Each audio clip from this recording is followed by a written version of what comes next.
पोलिसांकडून route march आणि रोहा बस स्थानकाच्या आवारात दंगा काबू योजना व रंगीत तालीमचं आयोजन। दिनांक 12/3/2025 रोजी रोहा पोलीस ठाण्याचे नवनियुक्त पोलीस निरीक्षक श्री मारुती पाटील यांच्या मार्गदर्शनात संपूर्ण रोहा शहरात दंगा काबू योजना व रूट मार्च यांचं आयोजन करण्यात आलं होतं। मुस्लिम समाजाचे सुरू असलेले रमजानचे 30 दिवसांचे रोजे म्हणजे उपवास, होळी, धुलीवंदन, रंगपंचमी, रमजान ईद, छत्रपती शिवाजी महाराज जयंती या अनुषंगानं रोहा पोलीस ठाणे हद्दीतील एसटी स्टँड येथील आवारात दंगा काबू योजना रंगीत तालीम घेण्यात आली। तसेच नागरिकांमध्ये सुरक्षिततेची भावना निर्माण होण्याकरिता रोहा पोलीस स्टेशन हद्दीतील संवेदनशील गर्दीचे ठिकाणं पोलीस ठाणे सुरू वरचा मोहल्ला, अहले हदीस मस्जिद, फिरोज टॉकीज, ओसवाल भुवन,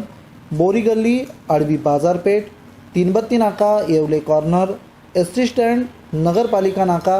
रोहा बाजारपेठ, रायकर पार्क, तीनबत्ती नाका या ठिकाणी रूट मार्च घेण्यात आला। सदर दंगा काबू योजना व रूट मार्च करिता रोहा पोलीस ठाणेकडील 2 अधिकारी, 15 अंमलदार, कोलाड पोलीस ठाणेचे 1 अधिकारी, 5 अंमलदार तसेच 1 RCF प्लाटून, माणगावकडील 31 अंमलदार असे सदरच्या दंगा काबू व रूट मार्चमध्ये उपस्थित होते। माननीय पोलीस अधीक्षक रायगड व उपविभागीय पोलीस अधिकारी उपविभाग रोहा यांच्या आदेशावरून रोहा पोलीस ठाण्याच्या हद्दीतील तमाम नागरिकांना कायदा व सुव्यवस्थेबाबतचं मार्गदर्शन करीत शांतता मीटिंग घेऊन सर्व धर्मातील समाजाला शांततापूर्ण वातावरणात आपले सण साजरे करण्याचं आवाहन पोलीस निरीक्षक श्री मारुती पाटील यांनी केलं आहे।